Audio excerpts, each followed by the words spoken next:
Good morning. This is the day that God has made. Look at this room. Over 2,000 people are gathered here. More than one rabbi and more than one priest, and not a few Muslims. What a cross-section of religions and races and cultures and national origins.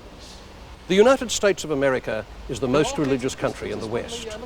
More than 3/4 of its people believe in some kind of Judeo-Christian God. Moreover, it's the only society in the world where new religions, cults, sects, and therapies, all based upon Christianity, are being invented every day. And no powerful person is more powerful than you. Religious fervour goes back a long way in America.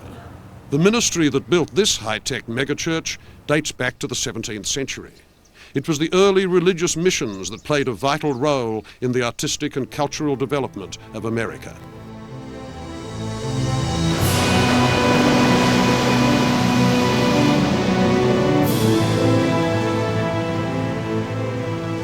What could they see but a hideous and desolate wilderness full of wild beasts and wild men? They looked behind them, and there was the mighty ocean which they had passed and was now as a gulf to separate them from the civil parts of the world. What could sustain them now but the Spirit of God and His grace? So wrote William Bradford after he and his fellow pilgrims landed in 1620 at Plymouth, fleeing religious persecution in England.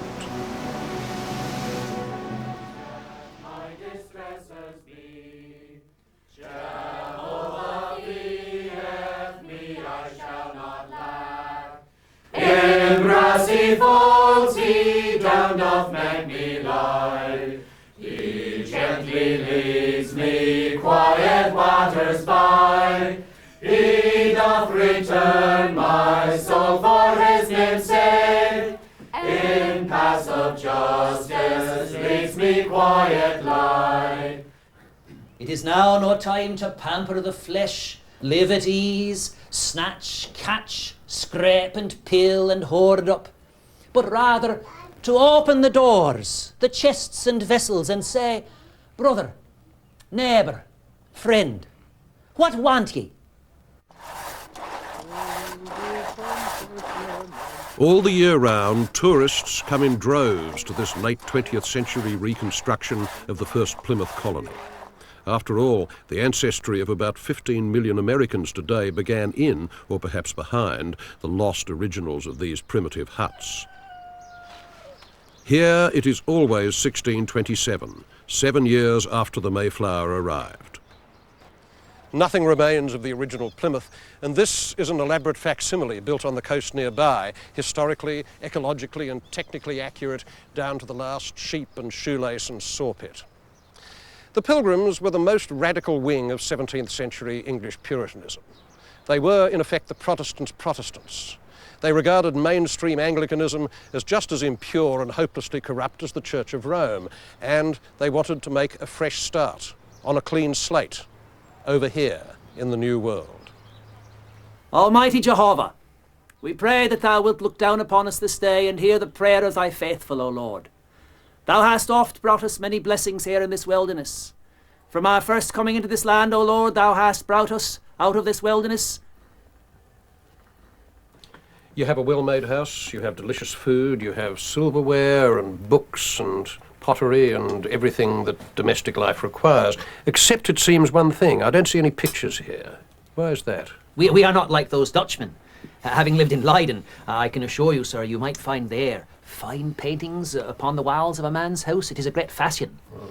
I think it is no great ill, though I must say I am well contented with the more simpler life we have in this place. But in particular, you don't have any pictures of what, of the kind that a Catholic might have, the pictures of Jesus and the saints. And the shrines and relics, this is all a great superstition unto mankind, and much of the work of the devil, blinding men with things of man's art, and keeping man from the proper reverence unto God.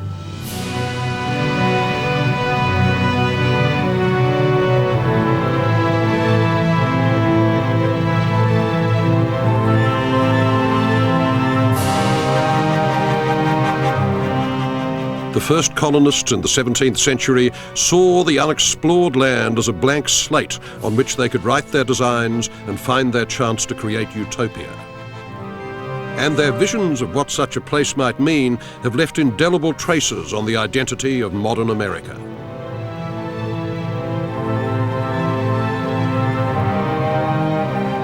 The wilderness was untamed, they were right about that, but it was not no man's land. To about 12 million American Indians, it was home. And the first big cultural collision between colonist and native took place here in the desert tablelands of the Southwest. Charged with the hunger for conquest, just 50 years after Columbus, the Spaniards marched north to what would be known as New Mexico.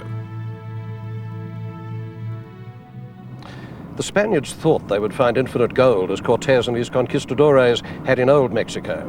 They hoped that paradise was here for the taking. They'd heard talk of golden cities, the 7 cities of Cibola, but instead they found tribal Indians living in multi-story villages, the Pueblo Indians. They had pottery, but not gold. The Spanish never did find gold, but on their wild goose chase after non-existent treasure, they at last arrived at the foot of Sky City, the ancient city of Acoma. One bemused Spaniard called it the greatest stronghold ever seen in the world. With its 2,000 dwellings, this is the oldest continuously populated city in North America. The Acomas had lived here for 1,000 years before the Spanish arrived. For them, it was a sacred place, but not for the invaders.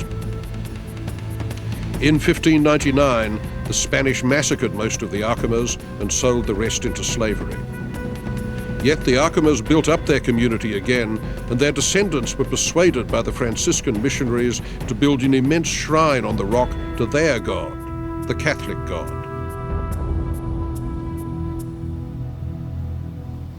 The Church of San Esteban was finished by the 1720s. By then, it was by far the largest mission church in all of New Mexico, with its immense cyclopean walls, 10 feet thick at the base, and its 150-foot-long nave, all of it entailing something like 20,000 tons of rock and clay, every ounce of which had to be brought up from the valley floor below on people's backs because there wasn't any loose fill on top of the mesa. Indian labor, Spanish techniques. The basic unit of San Esteban is the mud brick, the adobe, a simple technology which the Spaniards had brought with them from the Old World. Because the adobe is only dried mud, the rain melts it and it is in constant need of repair. The repeated coats of mud produce singular organic forms that are the signature of the adobe style, as in this church at Ranchos de Taos.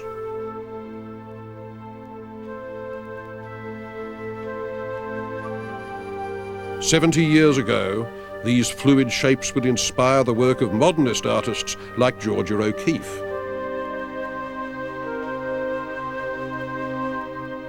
The pure and primal character of the southwestern desert would draw her and other artists from New York, looking for the primitive, as Gauguin was drawn to Tahiti.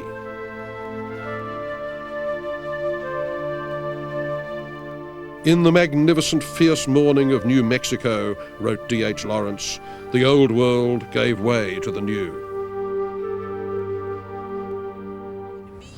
So bring that adobe brick on wheels over to squeaky clean car. Modern New Mexico fetishizes its cultural past.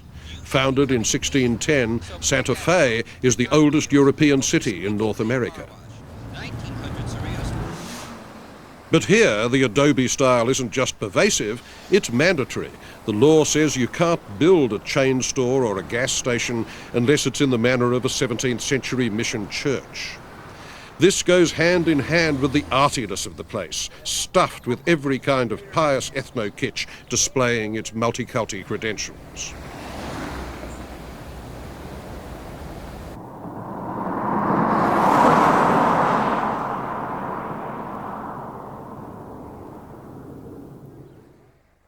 To see earlier examples of artistic fusion on the southwestern frontier, it's better to go to places like the Church of San Jose in Laguna Pueblo. It was built around 1700, and its friars embraced Pueblo art. Indian designs along the walls lead to the florid altar screen with the sun, the firmament and the moon on top painted in the Indian way, and the Blessed Trinity in Spanish style below them. On the right is St. Barbara, who protected you from thunder and gunshot wounds, a useful saint for Indians to have. In this fusion between European and Native American traditions, a rich aesthetic rises from cultural collision, and this would be very much part of the story of the arts in a nation made of immigrants.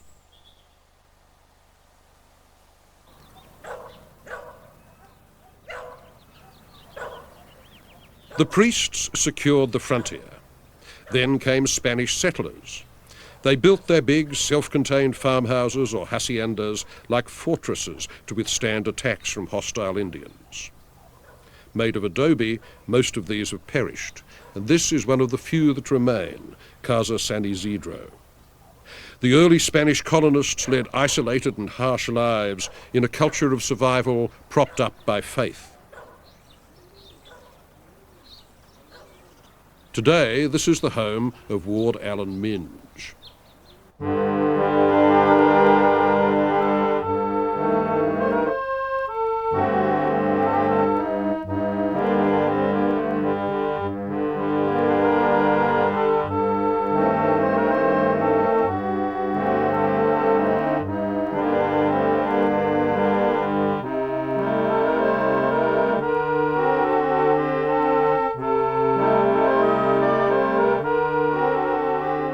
What was this room?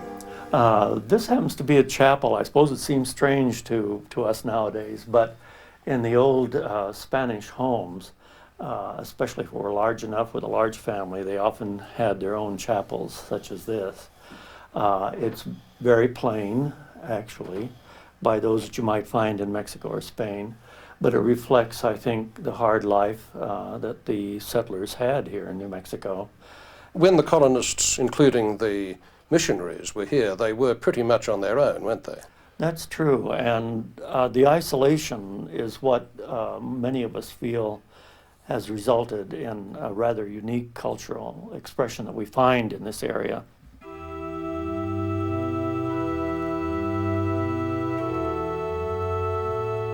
The Franciscans encouraged images that were simple and direct, crudely carved, highly coloured, full of sacrifice and death. You needed the impact to drive home religious doctrine. It reaches an extreme in a type of statue made by penitential cults in New Mexico known as Doña Sebastiana, Death riding in a cart.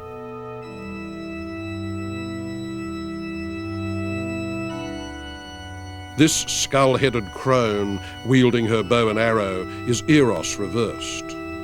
These death carts are among the most powerful and unnerving sculptures produced in North America.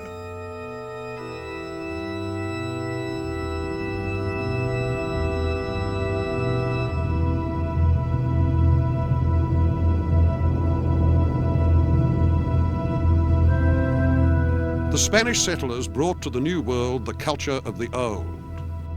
But there was a more radical idea to come, Americans as a new people for whom God had marked out a special role in human history. This came with another group, English Puritans, who landed on the cold coast of Massachusetts in the 17th century.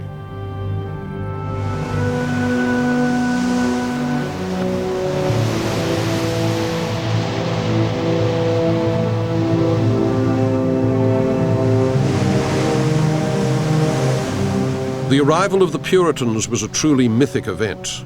Mythic because it was meant to be. In the famous phrase of their leader, John Winthrop, they would build a city on a hill whose example would shine back across the Atlantic and reform the corrupt old world. We must consider that we shall be as a city upon the hills. The eyes of all people are upon us. We shall be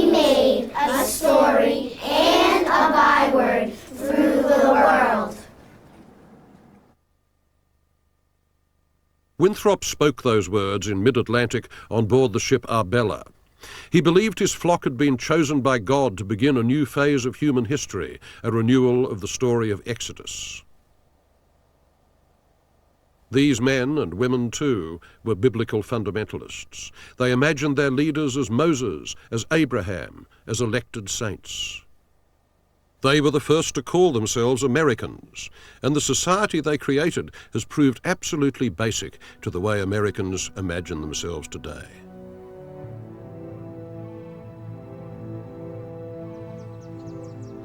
New people and the beginnings of a new architecture. The four-square old ship meeting house in Hingham could hold the whole community, 700 people. This is the oldest church in New England. It's also the last surviving Puritan meeting house. Its frame was raised by the people of Hingham in 3 days in the summer of 1681, and it opened for worship 6 months later. It came to be known as the Old Ship Meeting House. Why the name, nobody seems to know, except that people must have been reminded by the great structure of the roof with its massive timber beams of the inverted hull of a ship, an ark. There can't be many oaks left in Massachusetts today big enough to supply the timber for these huge king post trusses. This is very pure architecture, as befits its purpose. How long were the ceremonies here? They'd be here for 6 hours on a Sunday, in 2 sittings on very hard benches without backs. One can see in the mind's eye the women with small children here on their laps, the older people in the front, all of them centered on the Word. That's what was happening here. They came before a pulpit that would often have an eye painted on the front of it, which was God's omniscient eye watching them. And this would be the only decoration in the church? This would be very nearly it. They stripped away everything else, the stained glass words, all of them gone. It's interesting to see the light in this building. I was struck when I was in Wells Cathedral in England, where the Puritans had smashed the stained glass windows, and white glass remained, and there was a kind of intensity of that light, which one sees here. I think they wanted to see things clearly and directly. They wanted no intermediaries. There was a kind of seriousness and urgency about all of this. And it's made America what it is today. These Puritans delighted in radical bareness. They would not tolerate graven images of God or the saints. Some of them must have felt sorry that New England had no Catholic icons for them to smash. Yet the meeting house does have its aesthetic. It exists to frame the spoken word, to which the visual image must forever defer.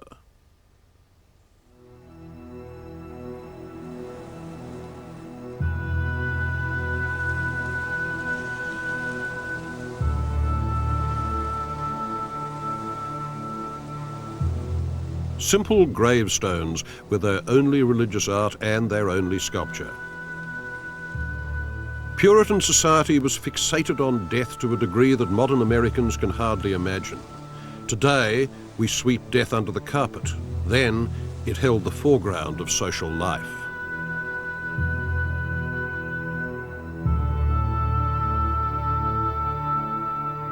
At funerals, whole villages would get drunk and children were dragged snivelling to the edge of open graves to teach them that they too would die. The death's head on the stone reminded you that this world was only an anteroom to a real and eternal one, that its realities were insubstantial, its modest achievements all in vain.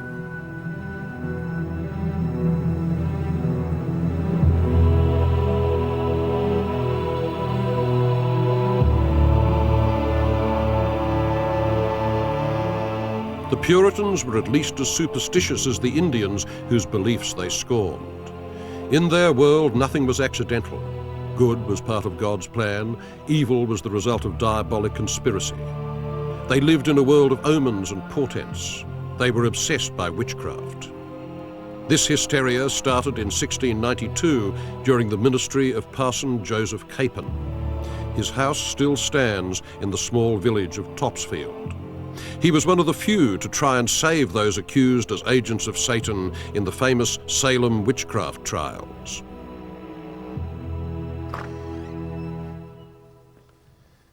Parson Capon tried to remonstrate with the witch hunters at Salem, but he failed, and the women were all hanged.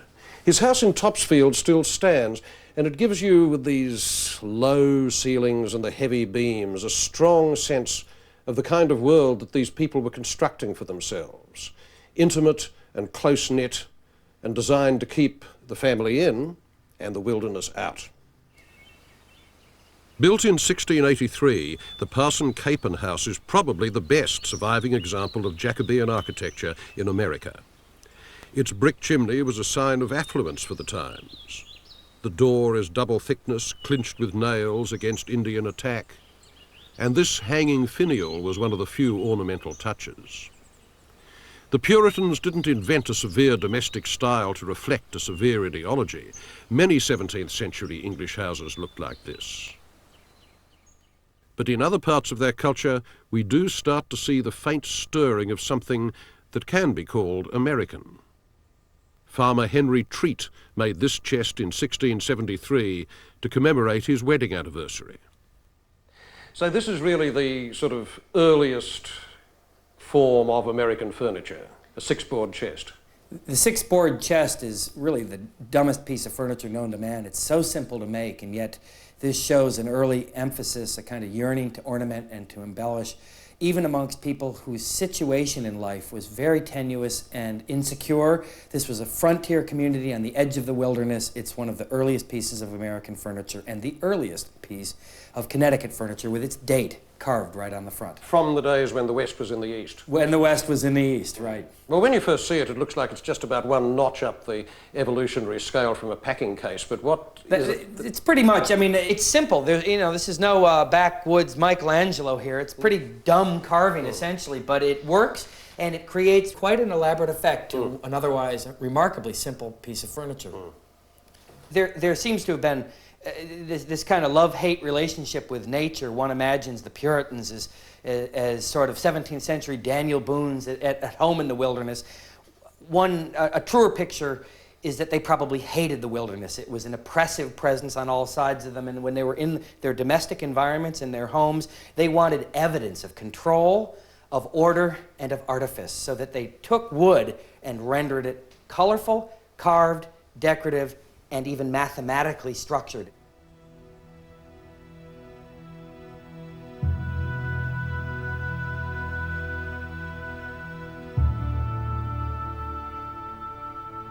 The only kind of painting the Puritans encouraged was portraiture. How did they see themselves? This is the only known Puritan self-portrait. It's a Boston mariner in the 1680s, Captain Thomas Smith.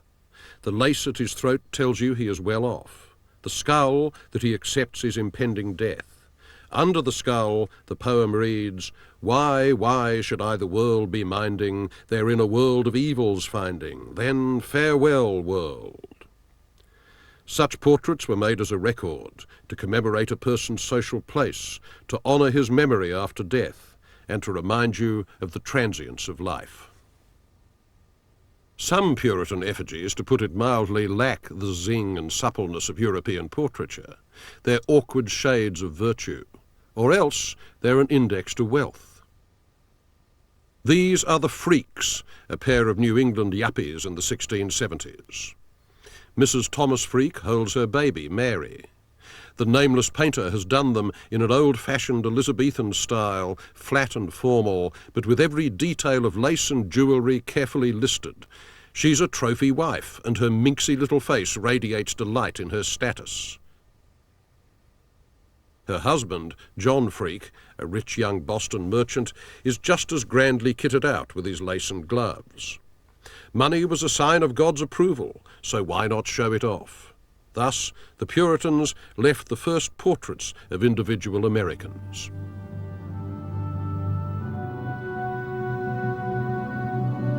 For we must consider we shall be as a city upon a hill. It is a mistake to think of the Puritans as conservatives. The truth is very nearly the opposite. They invented the idea of American newness, imagined as the sign of a special history. Newness underwrote the American Revolution, and it was the root of the long-lasting belief that Americans are a special case. But they believed in freedom for themselves, not for others. They were not very tolerant or democratic. The legacy of those admirable traits came more from other settlers who arrived in what is now Pennsylvania.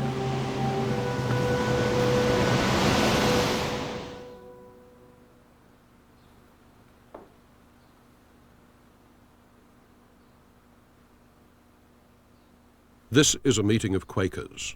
No sermon, no singing. They wait patiently for the inner spirit to reveal itself.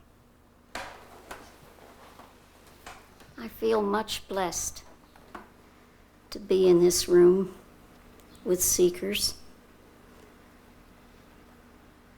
We have peace, we have beautiful surroundings, comfort. The Friends settled in Pennsylvania in 1682. They hoped to create a haven from religious persecution, not just for themselves, but for all Protestants.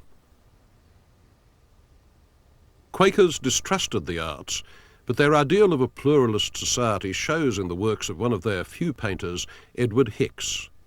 In his numerous versions of the peaceable kingdom, Hicks showed the biblical prophecy that the lamb and the leopard will lie down with the kid and a little child shall lead them.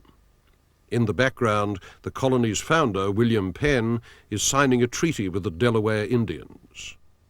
Tolerance really mattered to the Quakers, as it didn't to the Puritans.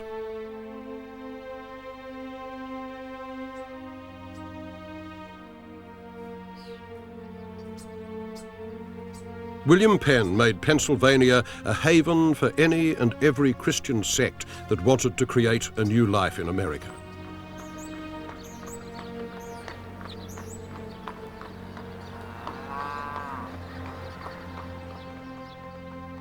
They came from Switzerland, Germany and France, as well as England. They were Mennonites, Hutterites, Moravians and Amish. The Amish especially have stuck to their traditions, rejecting worldliness and modernity. Indeed, they shun the lens of the camera.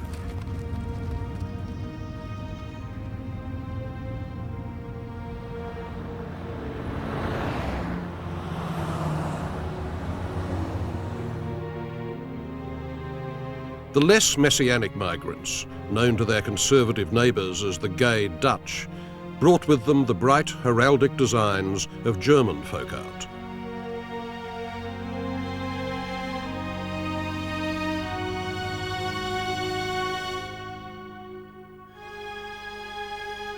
There was no desire to express anything through the art. It was simply to decorate something that they were going to use. Pennsylvania German folk art has to be seen as a copycat art. They imitated a great deal. They copied designs from anything they saw. And you know, one of the designs that came into Pennsylvania German folk art is the unicorn. And a lot of ink has been wasted on the subject of its symbolic meaning. In fact, if you look at it very carefully, it's simply a unicorn taken off of British design elements, coats of arms. It's from the Lion and the Unicorn. Precisely. You can even find the lion as well. I know a piece of Proctor that has two unicorns facing each other, and down underneath it, two lions facing each other. They disassembled the original and reassembled it to match the Pennsylvania German fetish for symmetry. Like Norman. Norman, he likes to quilt. Sometimes he says the thimble isn't big enough. Of all the folk arts, one flourished especially among the German migrants and was the work of women. It was the quilt. A lot of these ideas came from Germany. My parents died when I was very small, but I lived with my uncle and aunt, and the aunt was a great quilter. She did a lot of quilting, and so of course I had to learn how to quilt, and I do enjoy it. The quilts that have attracted the most attention were made by the wives and daughters of the Amish.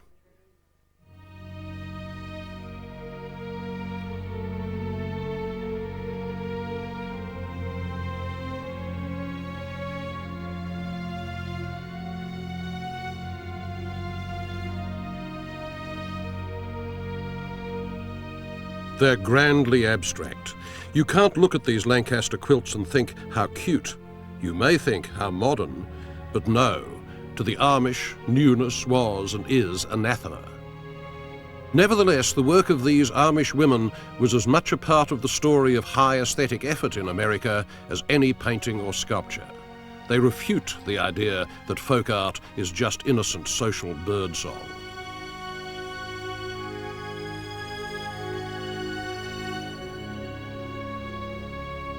Hey, 50, drive to grid now 75. On the quilt, drive to grid now 75. I 50, 75, and $100. Today, the popularity and price of these quilts and of Pennsylvania German folk art in general just grows and grows. It reminds modern Americans of their roots, real or imaginary, in a simpler pre-industrial time. 4650, 4650, now $4,700. 390, 490. Americans couldn't bear to live in such a world, but they like to be reminded of it.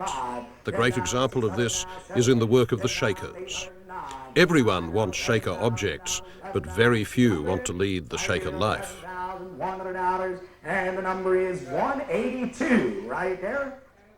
Oh, brethren, ain't you happy? Oh, brethren, ain't you happy? Oh, brethren, ain't you happy? Followers of the Lamb. Sing on, dance on, followers of Emmanuel. Sing on, dance on, you followers of the Lamb. By the mid-19th century, there were more than 100,000 Shakers, but today there are just 8. This is the last Shaker community. It is at Sabbath Day Lake in Maine. I'm glad I am a Shaker, I'm glad I am a Shaker, I'm glad I am a Shaker, you followers of the Lamb. Sing on, dance on, followers of Emmanuel. Sing on, dance on, you followers of the Lamb. Founded by Mother Ann Lee when she came across the Atlantic in 1774, they were called Shakers because of their quivering dances in which the spirit seized them. Followers of Emmanuel. Sing on, dance on, you followers of the Lamb. They believed in complete sexual equality and hoped to restore the primitive Christian church on American soil with its stress on community, celibacy, and the indwelling spirit of Christ. Unlike the Amish, the Shakers did believe in innovation. They invented the washing machine, the flat broom, and stay-pressed clothes, among other things, because labour-saving devices left you more time to pray. They embraced the new, they equated it with piety, and they sought it in design. I think that in order to explain why, and I say this with modesty, why the Shakers have made such beautiful, beautiful things is due to the mottos that we have been given to live by. The first, of course, is hands to work and hearts to God, and this is literally lived out in Shaker communities. And the other is, do all of your work as though you were going to live 1,000 years, and yet as though you were going to die tomorrow. And when I go through the museum, which I still do occasionally, and I see these beautiful, beautiful things that are there, I think, when people made these things, they didn't make them thinking they're going to be in a museum. They didn't make them and put them in a museum. They made them so well, and they made them well because they integrated their religion into it. I'm convinced that religion and work has gone, and hopefully continues to go, hand in hand with Shaker arts, crafts.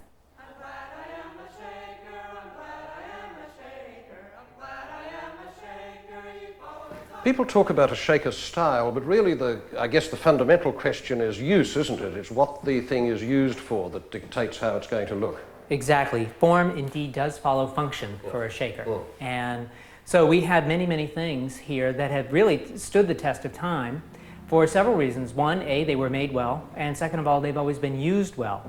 And although the pieces in our museum, like this tailor's bunk... Tailor's bunk? Bunk. Yeah, This is a tailor slept on it?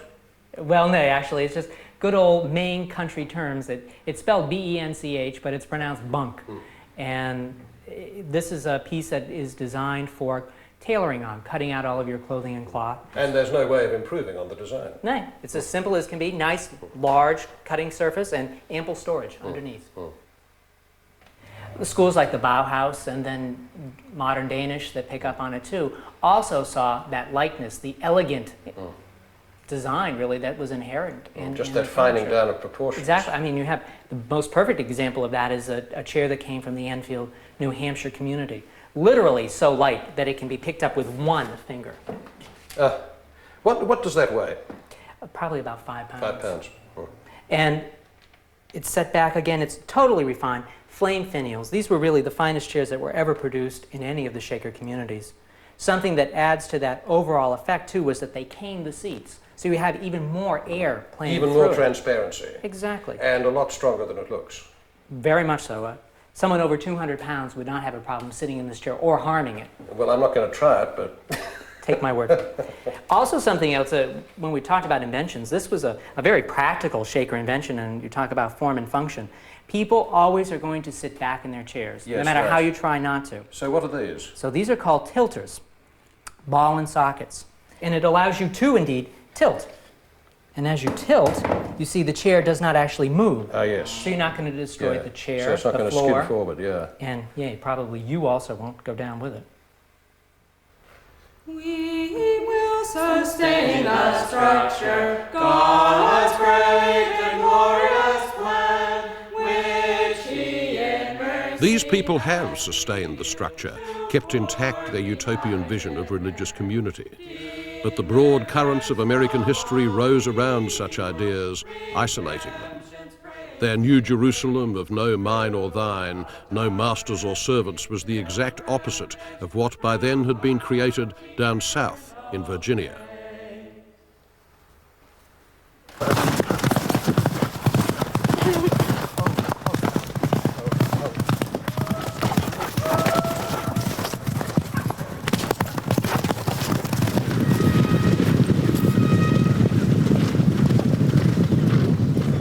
Here in Virginia, the Middleburg Hunt keeps alive quite different English traditions. This was the outcome of another migration. The world of transplanted squirearchy, the Percys, Throgmortons, Wyatts and Spencers, mostly second sons or dispossessed gentry, the royalist cavaliers who had lost out to the Puritans in England's Civil War. They wanted to recreate aristocratic privilege in America. They brought indentured servants and later African slaves. The top of the pyramid had to import its base.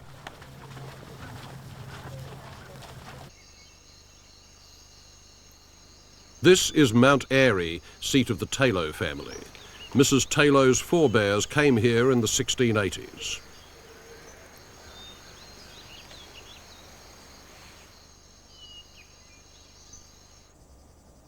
But you never really lost your family never really lost its feelings of contact with England, did it? No, indeed, we're all Anglophiles. Right now. Yeah, what does the sort of idea of England, the mental picture of England, what does it mean to you? It means a great deal to me because my grandmother taught me more about England than she did about America. I Really? could recite the kings of England and never did learn the president of the United States. Oh, for shame. Yeah. No. I loved England. But did you ever live there? No. I've only been there twice.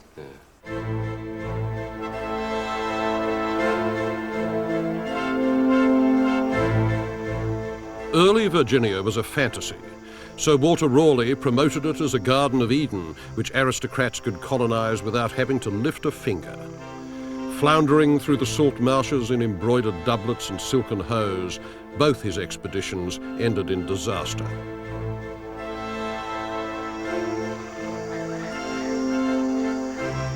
Finally, in 1607, a kind of settlement did take hold in Jamestown. It was an anarchic dump where men died of starvation, swamp fever, and dysentery. This sickly colony was saved by a harsh doctor, Governor William Berkeley.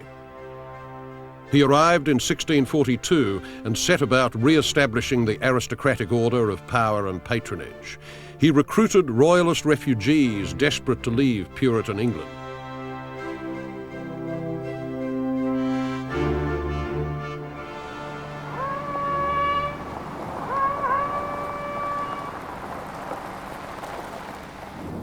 These distressed cavaliers, as they were called, turned into the colonial oligarchy of Virginia. They were its first families. They were enticed here with free land and spectacular promises of privilege. They planted tobacco, or the sotweed as they called it. They got rich. One of the richest of all these clans was the Carters, who ended up owning scores of plantations, and this was one of them. It's called Shirley.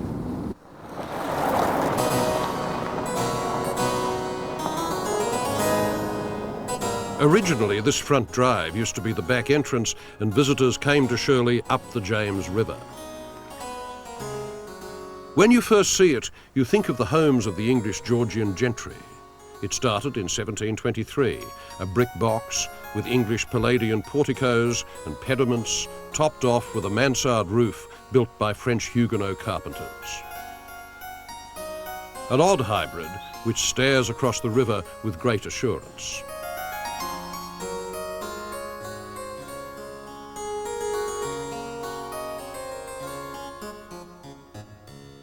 Places like this weren't big by English standards, but in Virginia they were very grand indeed.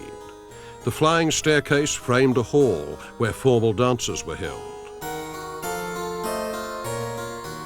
Virginians entertained lavishly, and one royal governor congratulated himself that there were no bad dancers in his administration.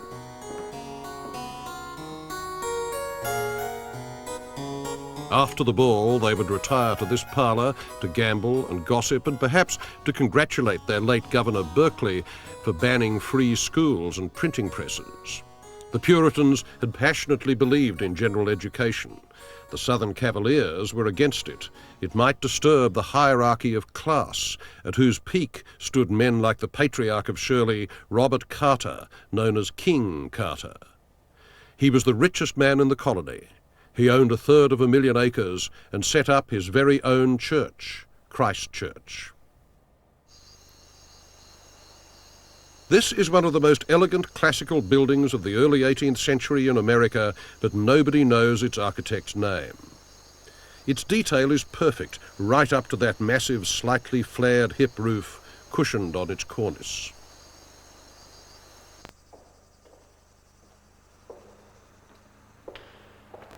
Inside, it's just as good. The plan is a stubby cross with the altar at one end, and the light washing over those white barrel-vaulted ceilings gives it an almost Venetian effect, whose calm is emphasized by the thin, dark cornice line.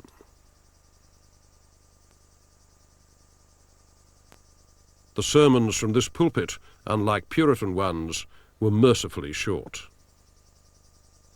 This is where the Carters came to worship.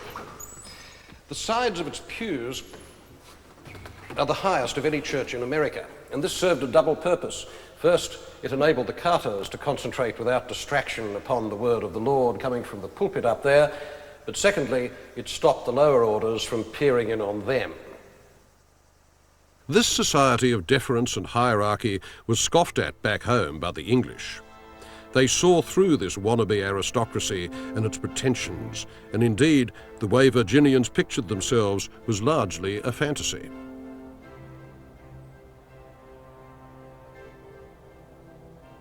In a painting by Justus Engelhart Kuhn, one of the sons of this oligarchy, Henry Darnell III, is put in an idealized garden landscape, probably copied from some European print. All of it is fiction. No American property ever looked like this. The image records the defiant, illusory desire of this colonial gentry to imagine themselves as a full extension of English culture. A young slave gazes at Darnell with submissive adoration like a favourite dog. This genteel surface of hierarchy was stretched over a fabric of brutality supported by slave labour. At Mount Airy, Mrs. Taylor's ancestor, John Taylor, owned 380 slaves, the largest gang in the colony. In the dining room there hangs a portrait of the master by John Wollaston. I don't think John Taylor up there sat on a veranda and drank too many juleps. Yeah, he looks pretty tough, actually. He looks Well, like I a very... think he was a very busy person. He looks like a very self-possessed man. He's all dressed up now, but I don't think he was too dressed up all the time when he was riding over his places. I would imagine not. He had to tell people what to do and how to do it. Somebody had to have some brains.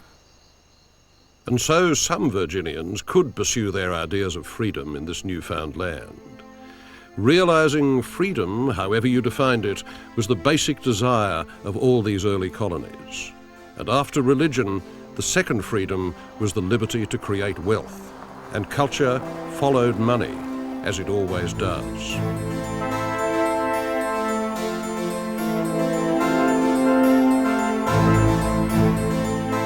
As the colonies grew, they grew rich through technology, through trade.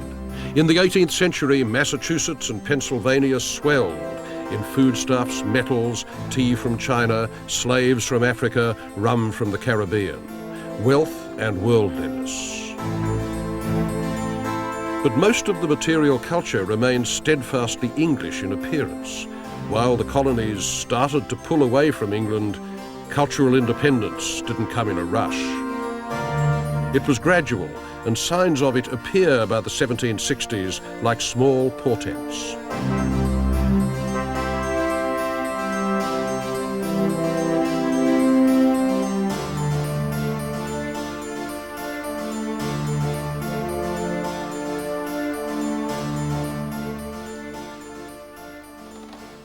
The first American art that began to lift into real originality was furniture, like this great bureau table in mahogany made by John Townsend in Newport around 1765. It's meant as an image of material splendor, but it's completely unlike anything in the existing English pattern books. It doesn't look or feel like English furniture. The big difference is in what's called the block front, which is basically the stack of drawers sawn from great solid blanks of mahogany, bulging out at you. This is why it commands space with the kind of authority that it does. It's almost architectural, and the block front style, as it was called, celebrates really the immense abundance of the American forests, the forests of the New World. This is the delayed Baroque that Puritanism suppressed, rich as architecture, arriving in the middle 18th century, but better late than never. Painting was slower to evolve, but in The Bermuda Group, a portrait of Bishop George Berkeley and his family, John Smibert showed how American art might begin to detach itself from its stiff early colonial conventions. It manages to set figures in a natural way in space, unifying them with light and air. On the left, a friend takes down the bishop's words of wisdom, for Berkeley was a strong believer in American destiny and had written, "There shall be sung another golden age, the rise of empire and the arts, not such as Europe breeds in her decay, such as she bred when fresh and young."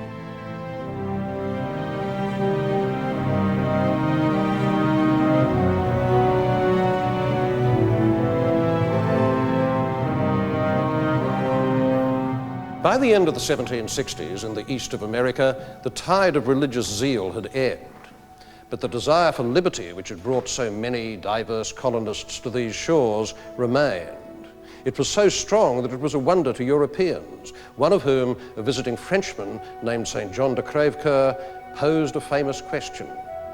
Who then, he asked, is this American, this new man?